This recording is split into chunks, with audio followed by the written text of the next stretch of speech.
তো হ্যালো সবাইকে। আজকে থেকে আমি তোমাদের যে সালের প্রশ্নগুলো আছে অর্থাৎ 17 থেকে 2025, সেই 17 থেকে 2025 সালের সম্পূর্ণ ম্যাথের যে কোশ্চিন পেপারটা আছে সবগুলোই ধীরে ধীরে সলভ করব। তো আজকে আমি ফার্স্ট স্টার্ট করব তোমাদের 2025 সালের ম্যাথের যে কোশ্চিন পেপারটা ছিল সেটার সম্পূর্ণ সমাধান। আজকে তার পার্ট 1টা করব। তো চলো দেরি না করে স্টার্ট করা যাক। তো কি বলেছে প্রথম অঙ্কটা, এমসিকিউ বলেছে বার্ষিক x% সরল সুদের হারে y টাকার জেড মাসের সুদ কত হবে। অর্থাৎ আমাকে বার্ষিক সরল সুদের হার কত দিয়ে দিয়েছে, নাকি x%, যেটা আর দিয়ে ডিনোট করা হয়। আর কি দিয়ে দিয়েছে, সুদের হার y টাকার, অর্থাৎ কি দিয়ে দিয়েছে আমাদের আসল, যেটাকে আমরা প্রিন্সিপাল বলি, সেটা কত দিয়ে দিয়েছে, y দিয়ে দিয়েছে। আর টাইম অর্থাৎ সময়, যেটাকে টি দিয়ে ডিনোট করি, সেটা কিসে দিয়েছে আমাদের, মাসে দিয়েছে, অর্থাৎ জেড মাস। এবার মাসকে আমরা কিসে করে নেব, বছরে কনভার্ট করবো। তাহলে জানতে চেয়েছে আমাদের সুদ কত হবে, অর্থাৎ ইন্টারেস্ট আমি এক বছরে x% রেটে ওয়াই টাকার কতটা পরিমাণ ইন্টারেস্ট পাবো সেটা জানতে চেয়েছে। তাহলে আমি লিখে নিলাম আসল পি, যেটার মান দিয়ে দিয়েছে ওয়াই, সরল সুদের হার অর্থাৎ স্মল আর, যেটা দিয়ে দিয়েছে x%, আর সময়টি দিয়ে দিয়েছে জেড মাস। এবার মাসকে আমরা বছরে করে দিলাম, অর্থাৎ এক মাস মানে হচ্ছে আমাদের 1/12 বছর, তাহলে জেড মাস মানে হচ্ছে z/12 বছর। এবার সুদের ফর্মুলা নর্মাল, PRT/100। এবার ভ্যালুগুলো পুট করলাম, আই এর ভ্যালু আই অর্থাৎ সুদ, পি এর ভ্যালু কত দিয়েছিল আমাদের, পি এর ভ্যালু অর্থাৎ আসল আমাদের বলে দিয়েছিল ওয়াই টাকা, তাহলে ওয়াই পুট করলাম। আর আর এর ভ্যালু আমাদের দিয়ে দিয়েছে x%, তাহলে এক্স দিয়ে দিলাম। আর সময় বের করলাম z/12 বাই 100। এবার দেন সিম্পলিফাই করে আসছে আমাদের XYZ/1200, অর্থাৎ অপশন তোমাদের এ নাম্বার কারেক্ট। তারপরে 2 নাম্বারটা কি বলেছে, A:2 সমান B:5 হলে এ বি এর কত পার্সেন্টের সমান হবে।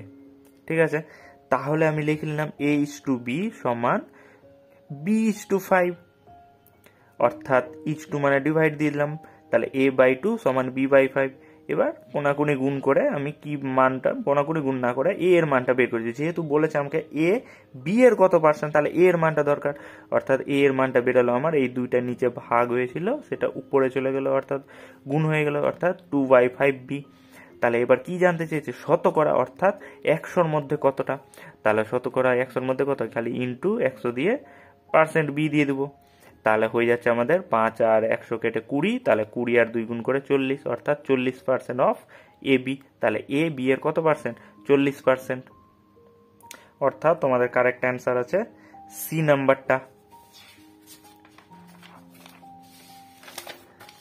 তারপরে 3 নাম্বারটা কি বলেছে, বলেছে ও কেন্দ্রীয় বৃত্তে এ বি একটি ব্যাস, এসি যে কেন্দ্রে 60 ডিগ্রি কোণ উৎপন্ন করলে কোণ ও সি বি এর মান কত। আচ্ছা, তাহলে ও কেন্দ্রীয় একটা আমাকে কি বলে দিয়েছে, বৃত্ত বলে দিয়েছে। ঠিক আছে, আর কি বলে দিয়েছে, এসি হবে নাকি একটা ব্যাস, এই যে এসি একটা ব্যাস বলছি যে, তাহলে এসি একটা যে টেনে নিয়েছি, যেটা নাকি কেন্দ্রে কত ডিগ্রি কোণ করেছে 60, তার মানে কেন্দ্রের সাথে যদি কোণ করতে হয় তাহলে নিশ্চয়ই একটা লাইনটা ড্র করতে হবে, অর্থাৎ রেডিয়াসটা এটা ওসিটা, এই অ্যাঙ্গেলটা বলে দিয়েছে আমাদের 60 ডিগ্রি। তাহলে কি জানতে চেয়েছে, ও সি বি, অর্থাৎ এই কোণটা জানতে চেয়েছে কত। তাহলে কি করে করব আমরা, যেহেতু আমি জানি এই কোণটা 60 ডিগ্রি, ঠিক আছে, অর্থাৎ এ ও সি ত্রিভুজের ক্ষেত্রে কোণ এ ও সি এর মান কত, 60 ডিগ্রি বলে দিয়েছে। এবার এ ও সি ত্রিভুজের আমি কি দেখতে পাচ্ছি, যে ও এ বাহুটা আর ও সি বাহুটা কি সেম, কারণ এরা একই বৃত্তের দুটি ব্যাসার্ধ। আবার একই বৃত্তের দুটো ব্যাসার্ধ কি হয়, পরস্পর সমান, অর্থাৎ এই ত্রিভুজটার দুটো বাহু সমান। তাহলে কোনো ত্রিভুজের যদি দুটো বাহু সমান হয় তাহলে মাস্ট তাদের সেই বাহুগুলোর বিপরীত দিকে যে কোণটা আছে সেই কোণগুলো সমান হবে, অর্থাৎ এই ও এ বাহুর বিপরীতে কোন কি কোণ আছে, এই যে এখানে সি এইটুকুটা, আর এই ও সি বাহুর বিপরীতে কি কোণ আছে, এই কোণটা। তাহলে এই দুটো কোণ কি হবে, আমাদের সমান হবে, অর্থাৎ এইটা যদি 60 হয় তাহলে এইটা কত আর এইটা কত, তাহলে এটা যদি 60 হয়ে যায় তাহলে 180 থেকে 60 বাদ, তার মানে হয়ে যাচ্ছে 120 ডিগ্রি। তার মানে সি আর এ এর যোগফল 120, তাহলে এক একটা কত করে 60 করে, অর্থাৎ এটাও 60, এটাও 60, এটাও 60। তার মানে এটা একটা কি ত্রিভুজ আমাদের? সমবাহু ত্রিভুজ। অর্থাৎ ও এ এর যা দৈর্ঘ্য, ও সির যা দৈর্ঘ্য, এ সির দৈর্ঘ্যটাও কি সেম, কারণ কোণগুলো সবগুলো সেম পেয়ে গেলাম। তাহলে এক একটা কোণ আমার 60 ডিগ্রি করে বেরিয়ে গেল। আবার আমরা কি জানি, তার মানে এই কোণটা আমার হয়ে যাচ্ছে এখন 60 ডিগ্রি, ঠিক আছে। আবার এ বি দেখতে পাচ্ছি কি একটা বৃত্তের ব্যাস আছে না, আর এ সি বি কি কোণ? এটা বৃত্তস্থ কোণ, অর্থাৎ অর্ধবৃত্তস্থ কোণ। আর আমরা কি জানি আবার অর্ধবৃত্তস্থ কোণ কি হয় সবসময় 90 ডিগ্রি, অর্থাৎ এই ফুল কোণটা কত ডিগ্রি আমাদের 90।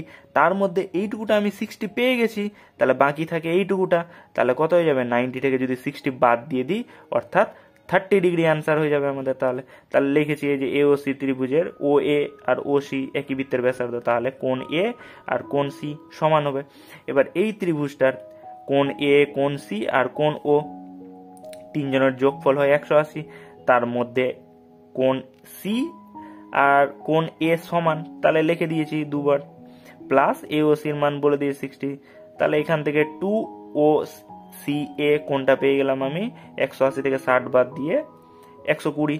এবার কাটাকাটি করে আমাদের চলে আসলো 60 ডিগ্রি। তারপরে আবার জানি অর্ধবৃত্তস্থ কোণ সমকোণ, অর্থাৎ এ সিবি 90, তাহলে ও সিবি হয়ে যাবে 90 থেকে 60 বাদ, অর্থাৎ 30 ডিগ্রি। অর্থাৎ তোমাদের কারেক্ট অপশন হচ্ছে বি নাম্বারটা। নেক্সট 4 নাম্বারটা কি বলেছে, একটি ত্রিভুজের 3টি বাহুর দৈর্ঘ্য সেক থিটা 1 এবং ট্যান থিটা, যেখানে থিটার মান 90 ডিগ্রি হতে পারে না, ঠিক আছে, হলে ত্রিভুজটির বৃহত্তম কোণের মান কত? এই কোশ্চেনটা একটু হলেও সামান্য ভুল আছে, কারণ যেহেতু তোমাদের এখানে দিয়ে দিয়েছে বাহুর দৈর্ঘ্য, তার মানে মাস্ট কোশ্চিনে এককটা দেওয়ার দরকার ছিল, অর্থাৎ বাহুর দৈর্ঘ্য আমার কিরকম, কিলোমিটারে বোঝাচ্ছে নাকি মিটারে বোঝাচ্ছে, না সেন্টিমিটারে বোঝাচ্ছে, না মিলিমিটারে বোঝাচ্ছে, কিন্তু এখানে কোনো একক ইউজ করেনি, ঠিক আছে।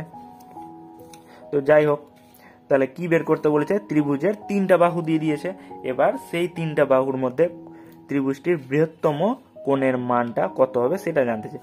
তার মানে 3টা বাহু, যে 3টা বাহু আছে সেই 3টা বাহুর মধ্যে যেটা বাহুটা বড় হবে ঠিক তার বিপরীত দিকে যে কোণটা থাকবে সেই কোণটাই মাস্ট তাহলে বড় হবে। তাহলে সেটাই আগে দেখি। এখানে একটা আমি ট্রায়াঙ্গেল এঁকেছি, এই যে দেখতে পাচ্ছ তোমরা এবিসি একটা ট্রায়াঙ্গেল আঁকলাম, যে কোনো নিজের ইচ্ছা মতো একটা ট্রায়াঙ্গেল এঁকেছি। এবার আমি একটু ইউজ করছি একটা ফর্মুলা। কি ফর্মুলা? এই ত্রিভুজটার আমি এ বি বাহুকে ধরেছি ট্যান থিটা, আর ভূমি অর্থাৎ বিসি বাহুকে ধরেছি 1, আর এসি বাহুকে ধরেছি সেক থিটা। এবার আমি একটা নিজের ইচ্ছা মতো আমি অতিভুজ স্কোয়ার সমান অতিভুজ স্কোয়ার সমান লম্ব স্কোয়ার প্লাস ভূমি স্কোয়ারটা লাগিয়ে দেখছি। তাহলে অতিভুজ কি আছে আমাদের সেক থিটা ধরেছি, তাহলে সেক স্কোয়ার থিটা।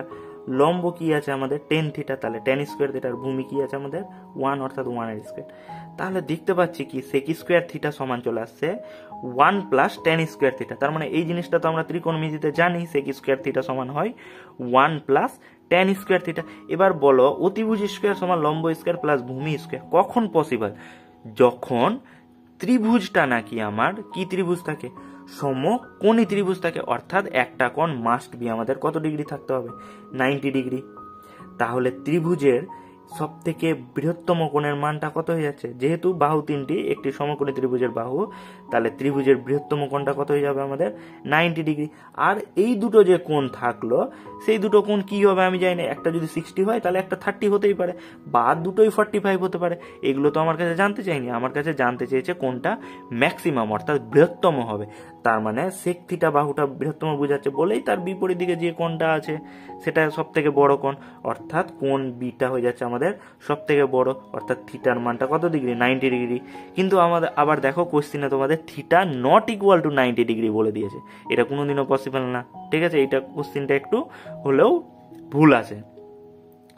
তারপরে 5 নাম্বারটা কি বলেছে, একটি লম্ববৃত্তাকার চোঙ ও একটি অর্ধগোলকের ব্যাসার্ধ সমান, ঠিক আছে, এবং এদের আয়তনও নাকি সমান।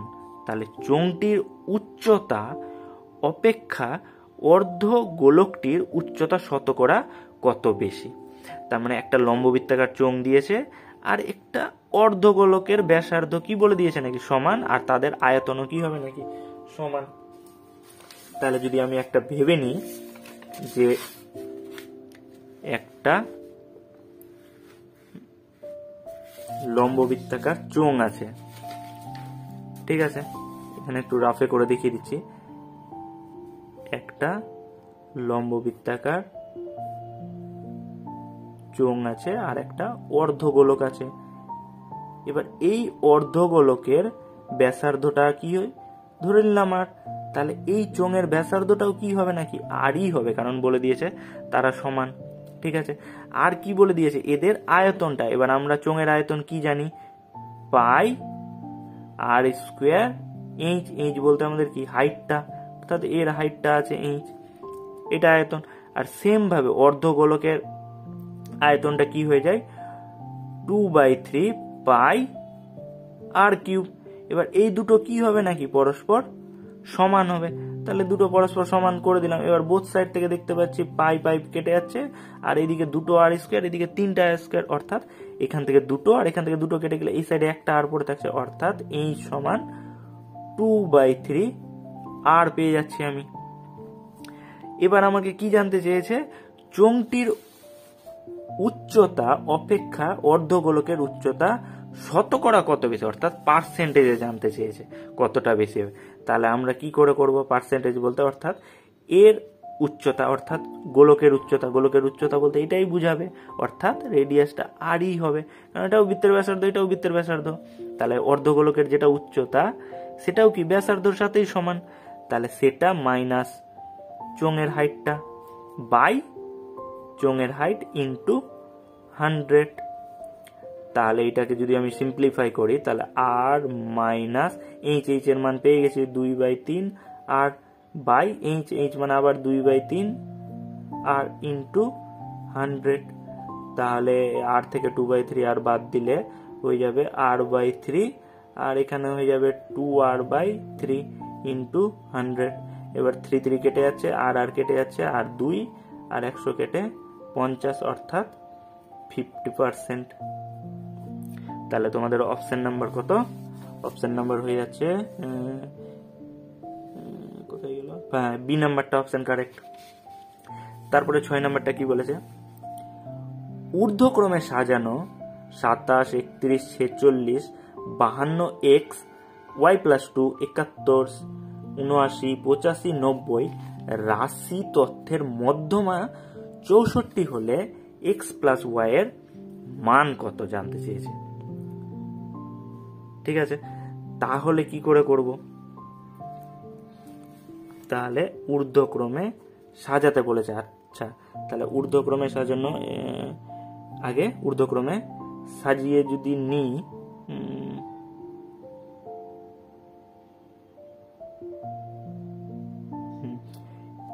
তাহলে ঊর্ধ্বক্রমে যদি 27, আচ্ছা ঊর্ধ্বক্রমে সাজানো অর্থাৎ সাজিয়ে দিয়েই দিয়েছে ওরা ঊর্ধ্বক্রমে, মানে প্রথমে ছোট আছে 27, তারপরে 31, তারপরে 46, তারপরে 52, তারপরে এক্স এরকম আছে।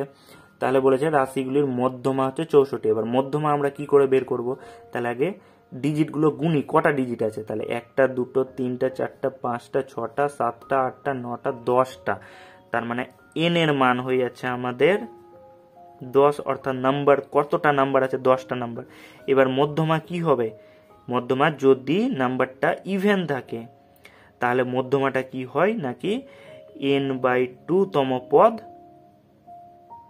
n/2 তম পদ ও n/2 প্লাস 1 তম পদ, এই দুটো পদ বের করব। এবার এদের দুজনের গড়টা বের করে নেব, সেটাই হয়ে যাবে আমাদের মধ্যমা। তাহলে n/2 বলতে আমাদের কত হবে 10/2 তম পদ, আর এইদিকে হবে 10/2 প্লাস 1 তম পদ, অর্থাৎ এখান থেকে 5 তম পদ আর এখান থেকে 6 তম পদ। তার মানে 5 নম্বর টার্ম কি আছে আর 6 নম্বর টার্ম কি আছে, তাহলে গুনি। তাহলে 1, 2, 3, 4, 5 নম্বর টার্মে আছে এক্স আর 6 নম্বর টার্মে আছে y+2। তাহলে y+2 এদের দুজনের যোগ করে 2 দিয়ে ভাগ, অর্থাৎ গড়টা বের করে নেব। তাহলে এটারই মান হয়ে যাচ্ছে আমাদের মধ্যমা। আবার প্রশ্নানুসারে এটারই মান কত বলে দিয়েছে আমাকে, 64, তাহলে বসিয়ে দিলাম।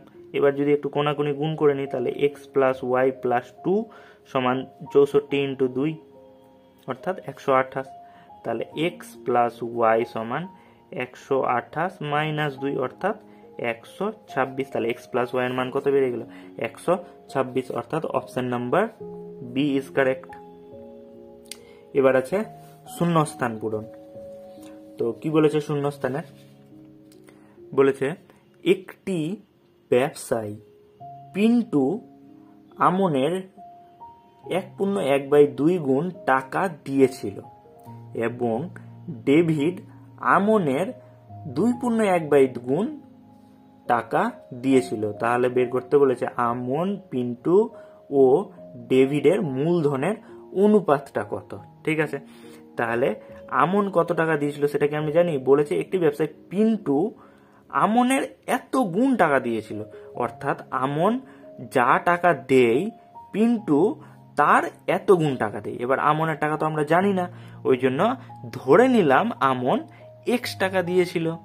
তাহলে পিন্টু কত দিবে, এক্স ইন্টু 1/2 টাকা, অর্থাৎ অত গুণ বলে দিয়েছে, অর্থাৎ 3x/2 টাকা হয়ে গেল এইটুকুটা। আবার কি বলেছে, এবং ডেভিড আমনের 2/1/2 গুণ টাকা দিয়েছিল, অর্থাৎ আমন যা দিয়েছিল টাকা, ডেভিড তার 2/1/2 গুণ টাকা দিয়েছিল।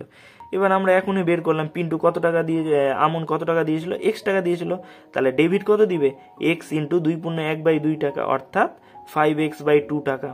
তাহলে 3 জনের মূলধনটা পেয়ে গেলাম আমি। এবার 3 জনের মূলধনের অনুপাতটা লিখে দিলাম, অর্থাৎ আমন দিয়েছে এক্স, পিন্টু দিয়েছে 3x/2 আর ডেভিড দিয়েছে 5x/2, অর্থাৎ বোথ সাইড থেকে এক্স এক্স কেটে দিয়েছি। তারপরে গোটাটাকে 2 দিয়ে গুণ করেছি, অর্থাৎ 2 হয়ে যাবে, এখান থেকে 2 যদি গুণ করে কেটে যাবে 3 হয়ে যাবে, আর এটা 5, অর্থাৎ 2:3:5। তারপরে 2 নাম্বারটা কি বলেছে, যদি x ইন্টু 4 মাইনাস √3 সমান y ইন্টু 4 প্লাস √3 সমান 1 হয়, তাহলে x² প্লাস y এর মান, এটা করণী থেকে। তাহলে লিখলাম আমি কোশ্চেনটা x 4 ইন্টু যা আছে, তাহলে বলতেই পারি যেহেতু তিনটাই জিনিস সমান, তাহলে একবার x ইন্টু 4 মাইনাস √3 এর সাথে 1 সমান, আর একবার y 4 প্লাস √3 এর সাথে 1 সমান, তাহলে লিখলাম। এবার এই সাইড থেকে x এর মান বের করলাম, অর্থাৎ 4 মাইনাস √3 গুণ হয়েছিল, এই সাইডে টানলাম, অর্থাৎ ভাগ হয়ে গেল। দেন উভয় পক্ষে আমি করণে নিরসক করছি। ঠিক আছে, তাহলে কি করব, নিচে যেহেতু মাইনাস আছে তাহলে প্লাস দিয়ে উপর নিচে গুণ করলাম। এবার নিচে a plus b, a minus b formula বসে গেল। তাহলে 4² মাইনাস √3² অর্থাৎ 4 এর স্কোয়ার কত 16, আর √3² কত 3, আর উপরে যেটা ছিল সেটাই, অর্থাৎ 4 প্লাস √3 আর 16 থেকে 3 বাদ 13। সেম ভাবে এইদিকেও সেম জিনিসটাই টেনেছি, অর্থাৎ ওয়াই এর সাথে এটা গুণ হয়ে আছে, এই সাইডে আসলো ভাগ হয়ে গেল। তাহলে যেটা থাকছে পরে আমাদের সেটাই থাকলো। তাহলে x এর মান পেয়ে গেলাম 4 প্লাস √3/13, আর y এর মান পেয়ে গেলাম 4 মাইনাস √3/13। এবার আমাকে কি জানতে চেয়েছে, x² প্লাস y² এর মানটা জানতে চেয়েছে। তাহলে x² প্লাস y² এর মানটা এবার বের করে নিচ্ছি। তাহলে কি করে করব, x এর মানটা এই যে পেয়েছি এখানে তার স্কোয়ার, আর y এর মানটা এই যে পেয়েছি তার স্কোয়ারটা। এবার স্কোয়ার, এই স্কোয়ারটা যদি ব্র্যাকেট তুলি তাহলে এই উপরটাও গোটাটা পাবে আর নিচেও 13টা পাবে। তাহলে উপরের সাথে স্কোয়ার দিয়ে 13 স্কোয়ার 169, সেম ভাবে এই সাইডে করেছি। তারপরে 169 লসাগু, আর এখান থেকে a প্লাস বি তার হোল স্কোয়ার আছে, এর ফর্মুলাটা বসিয়েছি, অর্থাৎ a স্কোয়ার অর্থাৎ 4 স্কোয়ার 16 প্লাস 2ab হয়, অর্থাৎ 2 ইন্টু 4 ইন্টু √3 অর্থাৎ 8√3 প্লাস √3 স্কোয়ার অর্থাৎ √3 স্কোয়ার 3। সেম ভাবে এদিকে ফর্মুলা বসিয়েছি। তাহলে দেখতে পাচ্ছি 8√3 আর 8√3 কেটে যাচ্ছে, তাহলে 16 আর 16 যোগ করে 32, 32 আর 3, আর এইদিকে 3 যোগ করে 38, 38/169 চলে আসছে আমাদের অ্যান্সার। তাহলে তারপরে 3 নম্বরটা এবার কি বলেছে, বলেছে একই তলে অবস্থিত দুটি বৃত্তের 3টি সাধারণ স্পর্শক হলে বৃত্ত দুটি পরস্পরকে ড্যাশ করবে। ঠিক আছে, তাহলে বলেছে একই তল অবস্থিত দুটি বৃত্তের তিনটি সাধারণ স্পর্শক হলে বৃত্ত দুটি পরস্পরকে ড্যাশ করবে, মানে কিরকম ভাবে থাকবে। যদি দুটো বৃত্ত নিই আর দুটো বৃত্তের যদি তিনটা স্পর্শক থাকে তাহলে বৃত্তগুলা কিরকম ভাবে থাকবে, অর্থাৎ টাচ করে থাকবে নাকি কাট করে থাকবে নাকি ইন্টারসেপ্ট করে থাকবে নাকি কিছুই করে থাকবে না, মানে পরস্পর আলাদা থাকবে এইরকম টাইপের। তাহলে আমরা কি জানি যে তিনটা স্পর্শক কখন হয়, যখন দুটো বৃত্ত পরস্পরকে টাচ করে থাকে। টাচ বলতে যে কোনো একটা জায়গাতে টাচ করে, আর কাট বলতে বৃত্তের একের বেশি পয়েন্ট যদি লেগে থাকে, মানে দু জায়গাতে ধরে নিলাম কাট করে আছে, মানে এখান দিয়ে যদি বৃত্তটা টানিয়ে যায়, এখানে একটা কাট হবে এখানে একটা হবে। তাহলে যেহেতু তিনটা স্পর্শক, তার মানে তিনটা স্পর্শক কখন হয়, যদি দুটো বৃত্ত পরস্পরকে এক জায়গাতেই টাচ করে থাকে। তাহলে এটা একটা সাধারণ স্পর্শক, এটা একটা স্পর্শক আর এটা একটা স্পর্শক। তাহলে কি বুঝতে পারছি, বৃত্ত দুটি পরস্পরকে কিরকম ভাবে আছে, বহির্ভাবে টাচ করে আছে। অন্তভাবেও টাচ করে থাকতে পারতো, এই যে অন্তস্থভাবে যদি টাচ করে থাকতো তাহলে কটা স্পর্শক হয়ে যেত, সিঙ্গেল একটা স্পর্শক, অর্থাৎ এইরকম টাইপের ছবিটা। এটা একটা বৃত্ত আর এটা একটা বৃত্ত, এটা অন্তভাবে আছে। অন্তভাবে বলতে এই পয়েন্টে একটা, আর সিঙ্গেল পয়েন্টে আমরা একটা মাত্র স্পর্শ আঁকতে পারি। তাহলে যদি অন্তস্থভাবে স্পর্শ করতো তাহলে একটি মাত্র স্পর্শ হতো, কিন্তু যেহেতু বলেছে আমাকে তিনটা স্পর্শক আছে, তার মানে মাস্ট সেটা বহির্ভাবে স্পর্শ করে রয়েছে। তারপরে 4 নম্বরটা কি বলেছে, হ্যাঁ বলেছে যদি sine square theta plus 2x cos square theta সমান 1 হয় তবে x এর মান কত। তাহলে লিখলাম sine square plus 2x cos square theta, এবার 2x cos স্কোয়ার থিটা লিখলাম, আর এদিকে সাইন স্কোয়ার ছিল ওই সাইডে পাঠালাম, মাইনাস হয়ে গেল, তাহলে 1 মাইনাস সাইন স্কোয়ার থিটা। এবার এই সাইডে যা ছিল লিখে দিয়েছি। এবার 1 মাইনাস সাইন স্কোয়ার থিটা মানে কি আবার জানি, cos স্কোয়ার থিটা। কোথায় থেকে আসলো এইটা, আমরা জানি sine square theta plus cos square theta হয় সবসময় 1।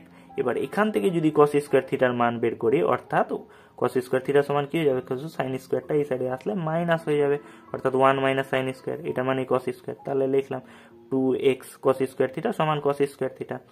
এবার এই cos স্কোয়ার থিটাকে এই সাইডে টানলাম, তাহলে টানার পরে এই যে এই লাইনটা হলো ইকুয়াল টু 0। তাহলে এই গোটা লাইন থেকে দেখতে পাচ্ছি cos স্কোয়ার কমন যাচ্ছে, কমন নিয়ে নিয়েছি, তাহলে পড়ে থাকছে কি 2x মাইনাস 1 সমান 0। এবার দুটো রাশির গুণফল 0, তার মানে যে কোনো একটা মাস্ট বি 0 হতে হবে। এবার কোনটা 0 হবে, cos স্কোয়ার থিটা 0 হবে নাকি 2x মাইনাস 1টা 0 হবে।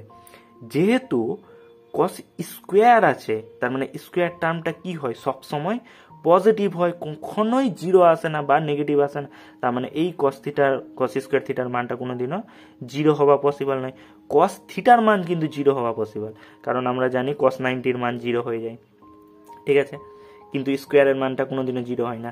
তাহলে এখান থেকে 2x মাইনাস 1টা তাহলে 0, তাহলে x এর মান পেয়ে যাচ্ছি আমরা হাফ। তারপরে আছে 5 নাম্বার, কি বলেছে, আর একক দৈর্ঘ্যের ব্যাসার্ধ বিশিষ্ট একটি নিরেট অর্ধগোলক থেকে সর্ববৃহৎ যে নিরেট শঙ্কু কেটে নেওয়া যাবে তার আয়তন কত হবে। ঠিক আছে, তার মানে একটা নিরেট অর্ধগোলক আছে, তার মানে নিরেট অর্ধগোলক ধরে নিলাম, এই যে একটা নিরেট নিরেট বলতে পুরোটা একদম ভর্তি, যেরকম লোহার বল টাইপের, ঠিক আছে, এটা একটা নিরেট।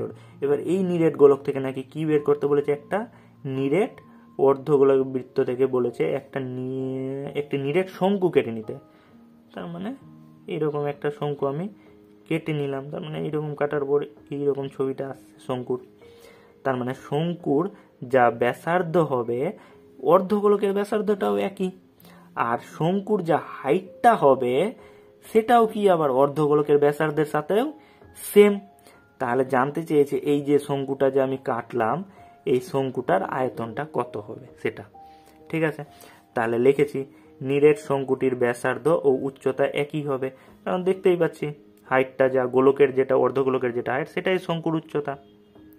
তাহলে শঙ্কুটির আয়তন আবার কি হয়, 1/3 পাই আর স্কোয়ার এইচ। এবার এইচ বলতে কি আবার শঙ্কুটির হাইট, অর্থাৎ শঙ্কুটির হাইটটাও কত আছে আর, তাহলে আর বসিয়ে দিলাম, তাহলে কি চলে আসছে 1/3 পাই আর স্কোয়ার, আর আর গুণ করে চলে আসছে আর কিউব, একক হয়ে গেল আমাদের ঘন একক। তারপরে 6 নম্বরটা কি বলেছে, পি প্লাস কিউব সংখ্যক সংখ্যার গড় নাকি এক্স এর মধ্যে পি সংখ্যক সংখ্যার গড় ওয়াই হলে অবশিষ্ট কিউ সংখ্যক সংখ্যার গড় কত হবে জানতে চেয়েছে। অর্থাৎ পি প্লাস কিউ সংখ্যা আছে, পি প্লাস কিউটা সংখ্যা আছে। এবার ওই সংখ্যাগুলোর টোটাল গড় কত এক্স।